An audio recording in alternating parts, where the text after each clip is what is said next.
Start with the Debbie Wasserman Schultz resignation and the email hacking. How's that going to play? Is that a long-term potential damage, or is this one of these things that blows up and down? Jeff, it's great to be here in Philadelphia. It's a beautiful city. You know, it's obviously Cincinnati is the greatest city in the universe, but Philadelphia is a great place. I don't think that's all inside baseball. There's a party here that is united around Hillary Clinton and Tim Kaine, and it's going to be a great week of unity. What does Tim Kaine bring to the ticket? He's not the most famous, not the most charismatic person on earth. What does he bring to the ticket to, I don't know, to add it out? Well, Tim Kaine, first and foremost, from my selfish point of view, is a former mayor.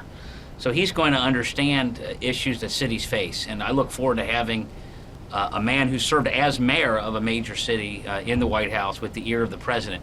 Secondly, I also love his background. A Jesuit educated. Of course, I went to St. Xavier High School and went and spent time with the mission in Honduras. This is a man committed to public service, and I think it really adds a lot to Hillary Clinton's progressive vision of making the world a more just place.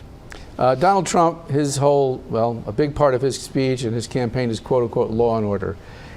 And the Democratic Convention is going to have some mothers of the movement, women, mothers of people who have been killed, as I understand it, by police.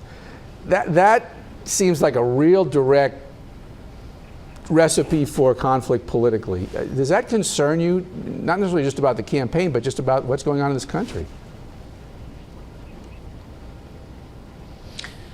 Well, obviously, as the mayor of Cincinnati, I spend a great deal of time on police-community relations. As you know, Jeff, Cincinnati is rightly held up as a national role model on police-community relations. Chief Isaac said last week that he was black before he was a policeman. So he, in Cincinnati, is really ahead of the curve on these issues.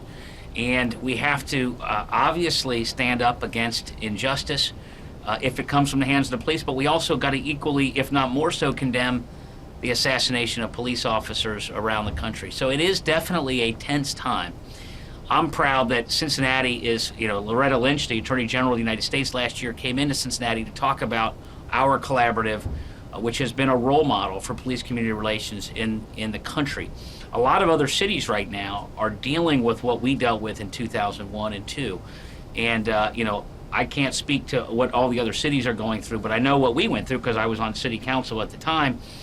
And I'm very proud of where we are. Now, we always have more work to do, but we've got to, Jeff, remember what the people in the neighborhood care about the most is reducing the shootings. There were too many shootings over the weekend. The biggest difference between 15 years ago in Cincinnati and now is that in those days, the civil rights leadership was marching against the police. Now, in our city, I can't speak for the rest of the country, but in our city, civil rights leaders are marching arm in arm with our police against the gun violence in the neighborhoods, and that's where I'm focused as mayor of Cincinnati. I assume you saw a percentage, if not all, of the Republican convention last week.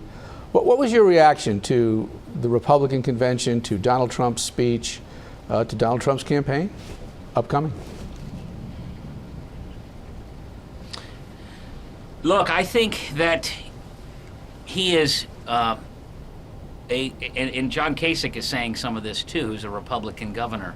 He is a direct threat to the Bill of Rights. He has praised Vladimir Putin for killing opposition journalists. Thomas Jefferson famously told a minister of Napoleon that people are allowed to criticize the president in our country under the Bill of Rights. Donald Trump has talked about having a religious test for certain government entitlements, which is directly at odds with our Constitution, that we will have no religious test for anything that the government does. It'll be religious blind. And of course, he has taken wholesale statements about Hispanics, Mexicans, women. And so, while he says some things that I think appeal to people related to the jobs that have been shipped overseas, and we need to fix that, he is not about uniting the country and all people of the country. And so I think he's a real threat to the Bill of Rights in a way that's different than a normal candidate. John, we got time for maybe one last question. What is Hillary Yeah. Clinton's major selling point? Obviously, she has high negatives. Donald Trump has high negatives. Other than being the potential first woman president, what is her core message? Because some folks think they're kind of a kind of a squishy message or a non-message. Hillary Clinton is a centrist Democrat. Bill Clinton was a centrist Democrat. She obviously gets criticized for not being liberal enough from the Bernie Sanders crowd. Similarly, Bill Clinton faced those same kinds of criticisms. But if you go back to the Bill Clinton years, we had peace and prosperity. What was not to like about those great years? Hillary Clinton is a moderate. She comes out of the moderate wing of the Democratic Party, a part of the party that I also come from. And I believe that in the end, we want to unite this country around policies that keep it down the middle. And Trump is extreme in his racial rhetoric. And we as a country, which is a diverse country, need leaders who are going to unify us. And Hillary Clinton is focused on raising the minimum wage, rebuilding the country's infrastructure, and building a country that works for everybody, not just a few. Thank you, Mayor John Cranley. We'll probably be touching base back with you as the convention continues.